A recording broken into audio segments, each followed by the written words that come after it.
et sœurs, entrons dans ce temps de réflexion avec un cœur assoiffé, conscient que le Seigneur nous a devancés sur les ondes et qu'il attend avec joie notre communion d'écoute. Que la grâce et la paix de celui qui nous appelle à sa table vous soient données en abondance. Amen.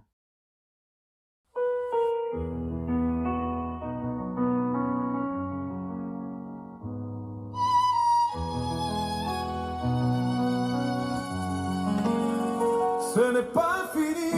Élève-toi, Seigneur. Dieu n'a pas dit son dernier mot. Ce n'est pas fini.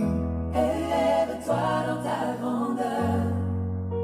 Ce n'est pas fini. Élève-toi dans ta Mon histoire n'est pas à sa fin. Ce n'est pas fini. Regarde-moi bien, Dieu écrit une nouvelle page. Je marche par la foi, pas selon ce que je vois. tout ce qui a manqué. Dieu multiplie. Le désert fleurir, les portes s'ouvrent. Même si je chute, je me relève. Même si je pleure, il me console. Quand Dieu décide, personne ne peut stopper. Il a la parole qui peut tout transformer. Ce n'est pas fini. Élève-toi, Seigneur. Dieu n'a pas dit son dernier mot. Ce n'est pas fini. Élève-toi dans ta grandeur. Ce n'est pas fini. Ce n'est pas fini. Élève-toi dans ta histoire n'est pas à sa fin. Ce n'est pas fini.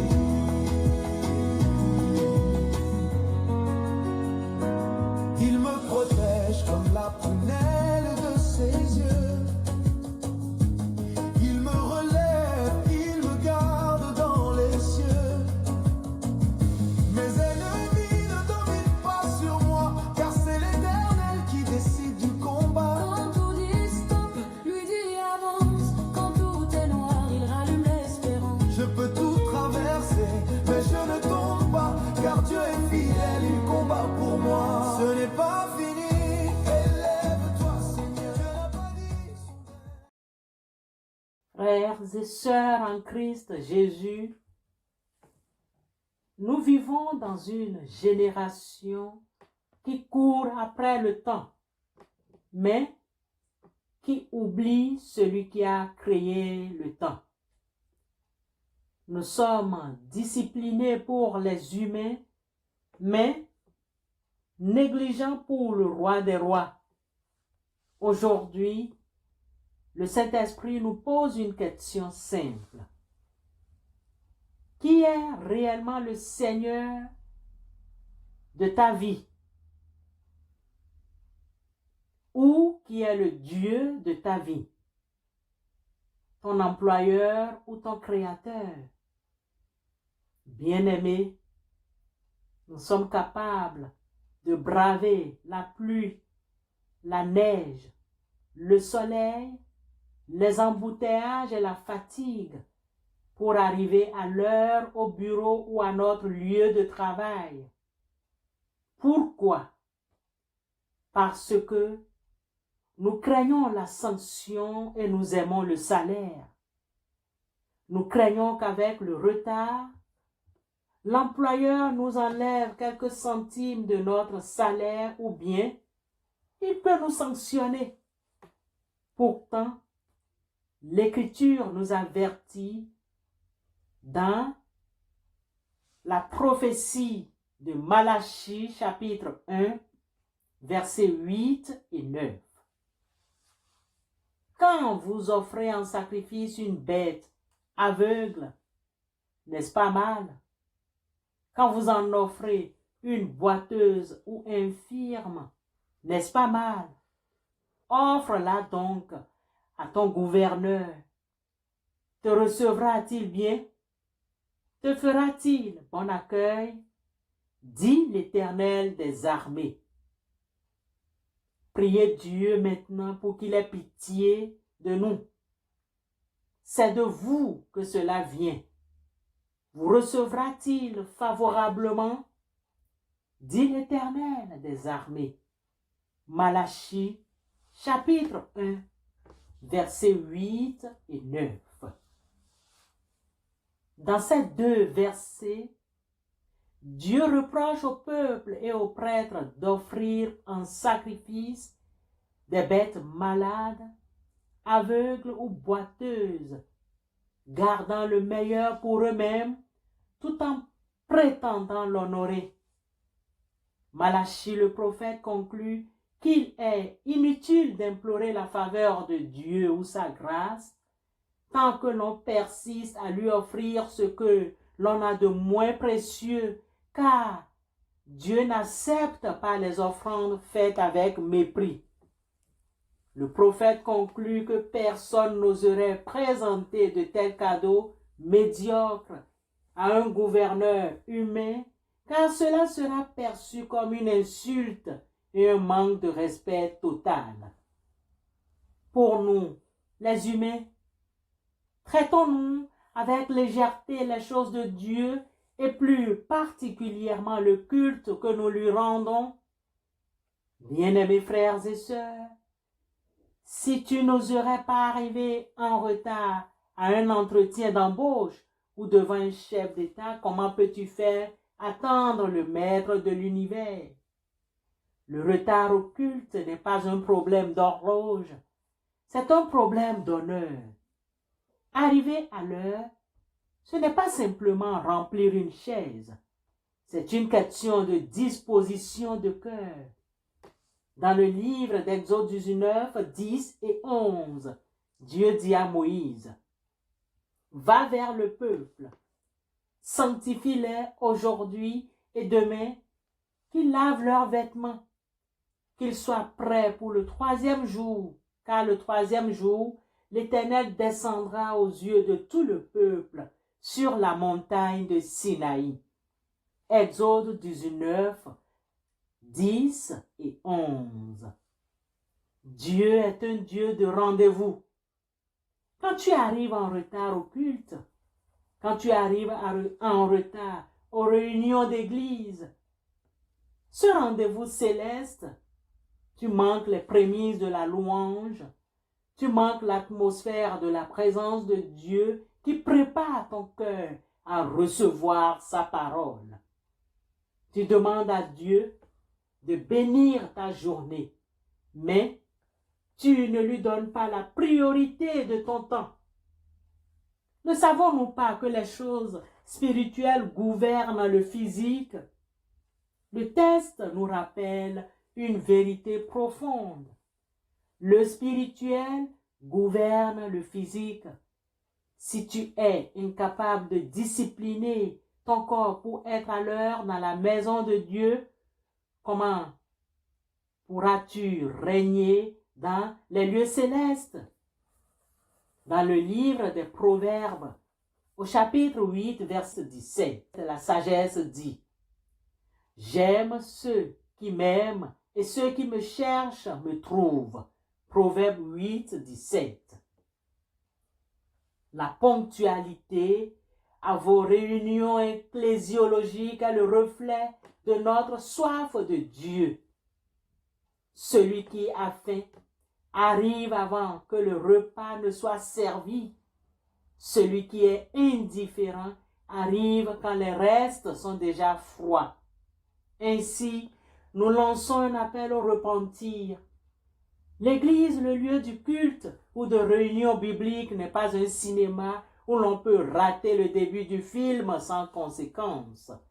C'est le palais du roi des rois.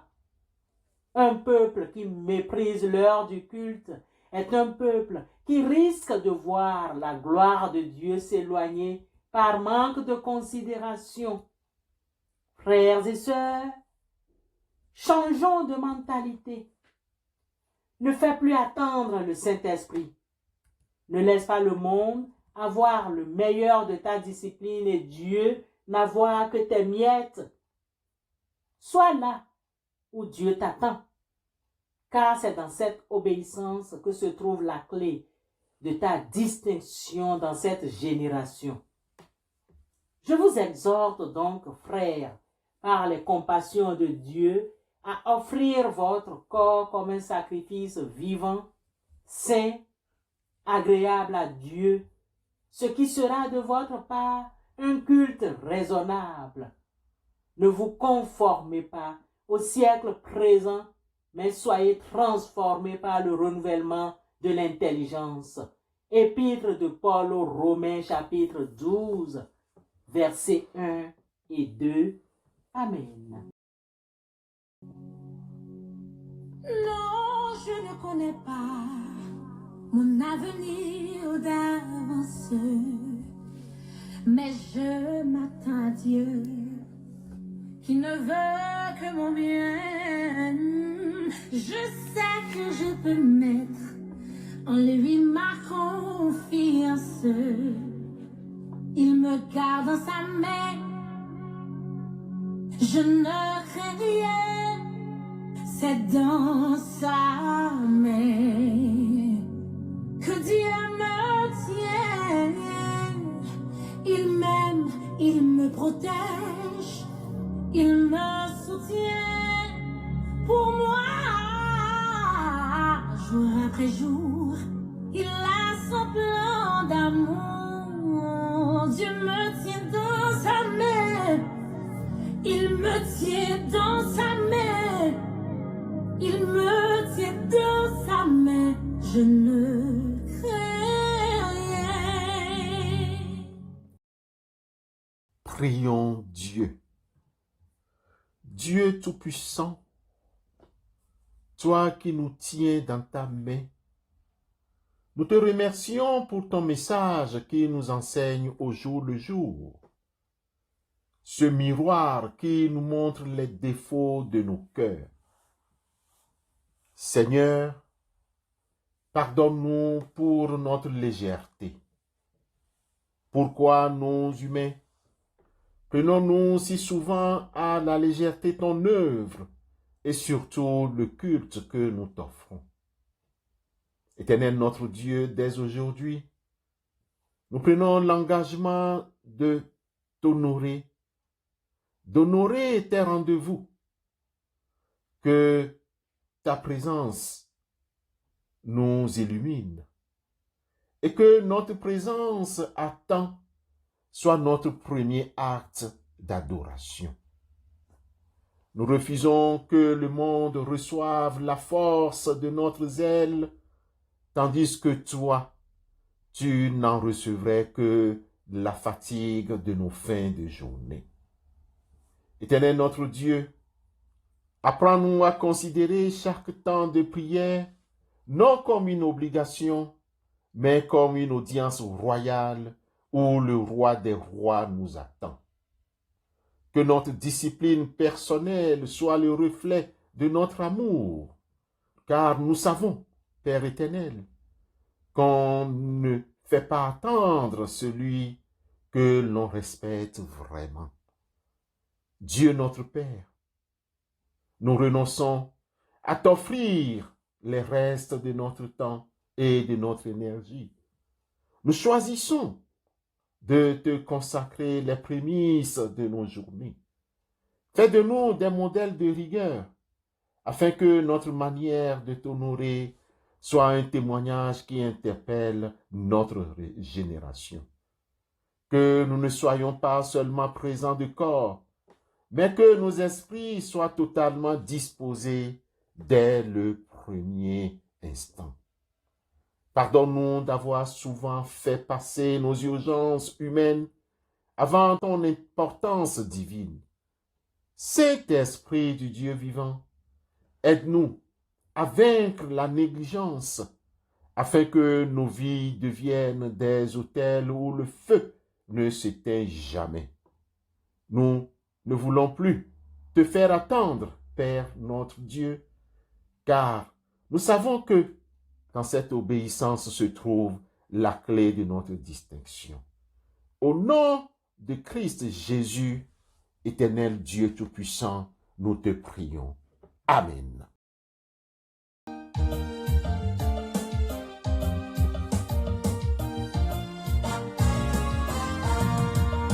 C'est mon joyeux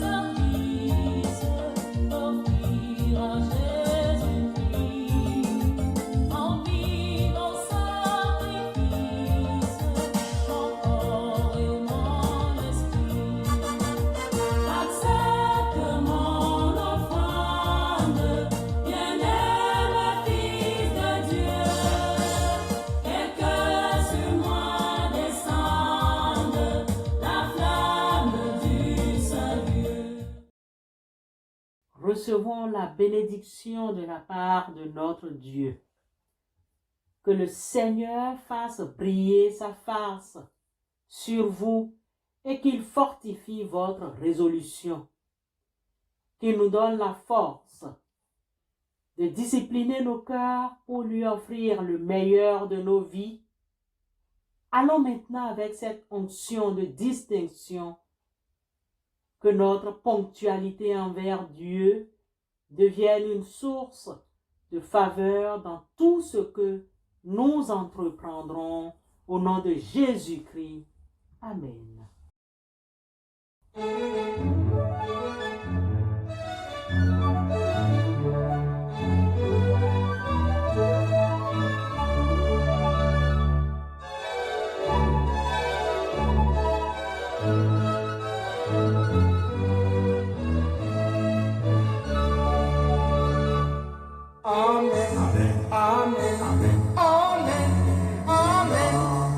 Gloire soit rendue au Seigneur. Amen. Amen. Amen. Amen. Amen. Que la gloire